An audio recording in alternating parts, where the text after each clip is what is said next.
So ang ating gawa ngayon mga kaibigan ay Toyota Rush. Magpapalit tayo ng automatic transmission fluid. So ganito lang mga kaibigan kung paano magpalit ng automatic transmission fluid ng Toyota Rush. Pupunta tayo dito sa ilalim. Set natin itong ating video.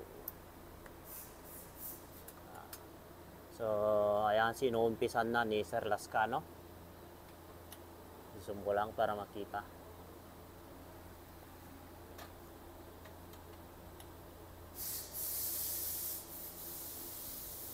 So, natapos nang i-drain yan. So, tinatanggal na lang itong mga tornilyo ng oil fan. Wala na natira. Baka na dito. Tanggalin mo na yung mga isa dyan. Sige, tanggalin mo na dyan. Sige. Sige.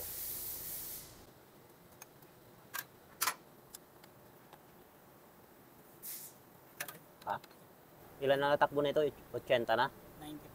95. 95? Sobra-sobra na Papakita muna natin. So ayan mga kaibigan, natanggal na itong kanyang oil fan. So ito yung kanyang langis na sobra ang itim na. So okay na. Ayan ang itim na ng kanyang langis. So ito naman yung kanyang filter. So ito. So tatanggalin natin yan. So ito ay naka-clip lang. Luwagan ito. Yung tornilyo na to. So kasi ito may spring dito sa loob. At saka luwagan natin dito. Okay, ito pala. Ito, isa, dalawa, tatlo. Pang-apat ito pero hindi natin yan ibababa.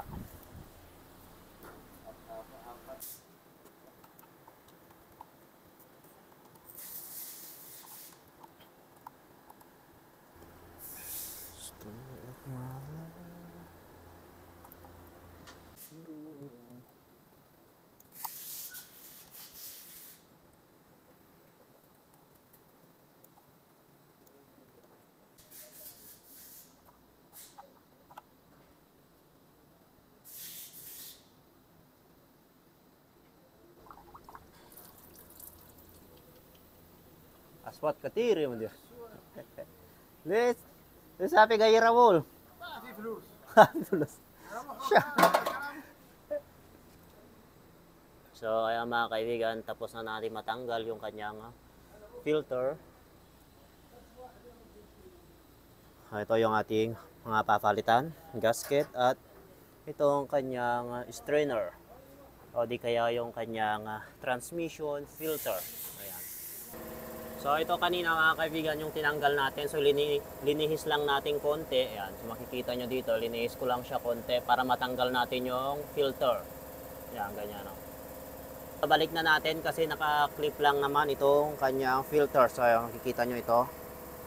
1, 2, 3. So tatlong clip.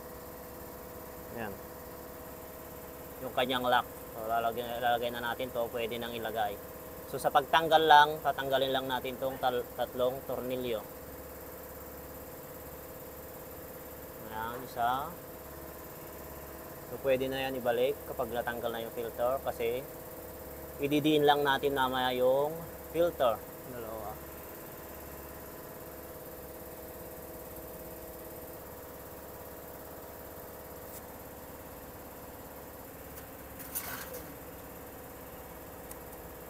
Okay. So ayan mga kaibigan, tapos na nating mailagay yung tatlong tornilyo. So isusunod naman natin yung kanyang filter o di kaya yung kanyang strainer. So ito na yung ating pyesa mga kaibigan. Ayan. Yung kanyang filter. Muna na sa kanilang order pabalik di ba? Oo. So ito may kasama na siyang o-ring. Okay na, okay na. Lagay ko lang tong video natin dito sa ilalim.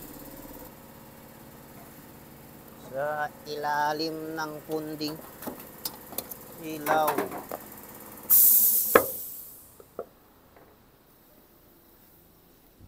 Ito na mga kaibigan.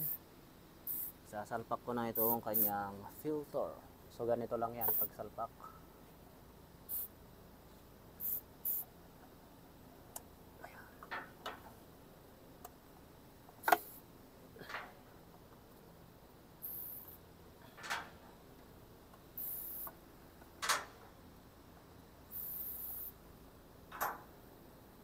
Okay.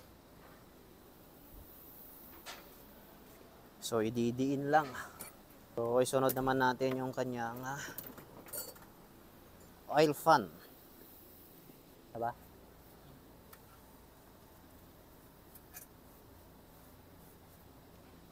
Okay.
So ayan mga kaibigan, tapos na natin may lagay yung kanyang oil pan.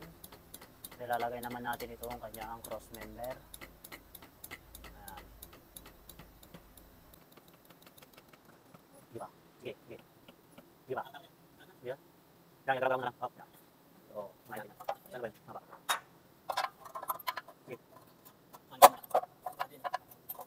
Ay, wait ako.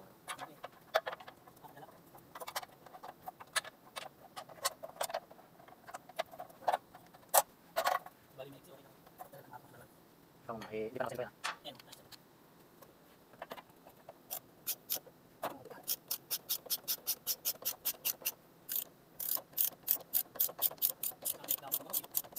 Yung ingat sa ayan.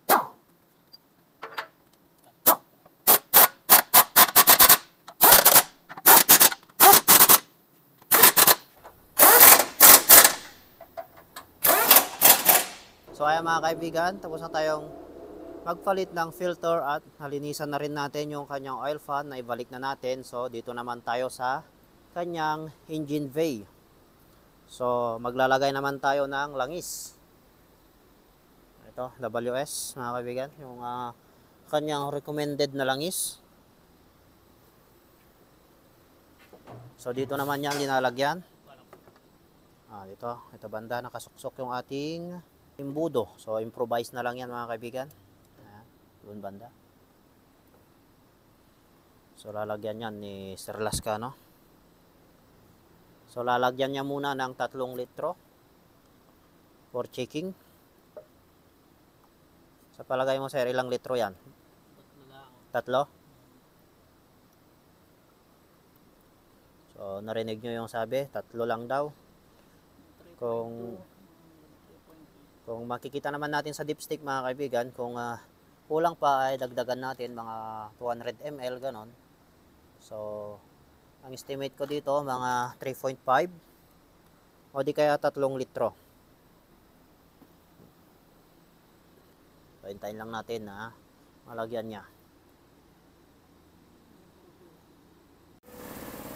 So pagkatapos natin malagyan ng langis, paandarin natin, painitin natin yung makina, saka tayo mag-check ng kanyang oil. So yan, pinapainit ni Sir Lascano yung ating makina para uminit din yung ating transmission fluid.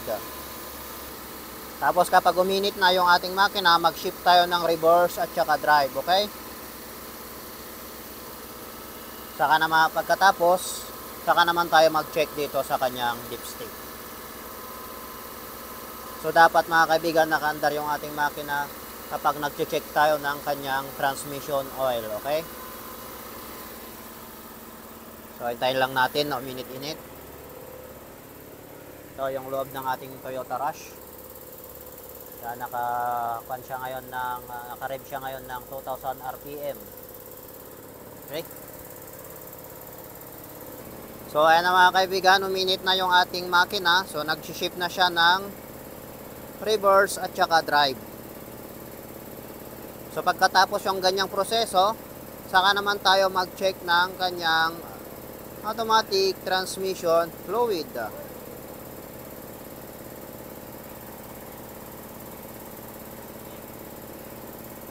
Check ko na.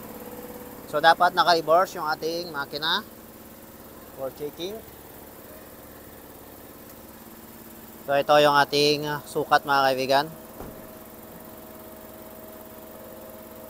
Yan, kung mapapansin nyo. So ayan mga kaibigan, chine-check na ni Sir Lascano. So ang pag-check ay dapat nakaandar itong ating makina. Okay na. So nandoon yung kanyang, okay, good. So ganun lang mga kaibigan kung paano magpalit ng automatic transmission fluid ng Toyota Rush. So yun yung ating customer, yan yung may-ari ng sasakyan. So yan lang mga kaibigan, tapos na tayo dito. So kung nagustuhan mo itong aking video ay please paki-like and subscribe na lang. Okay, thank you.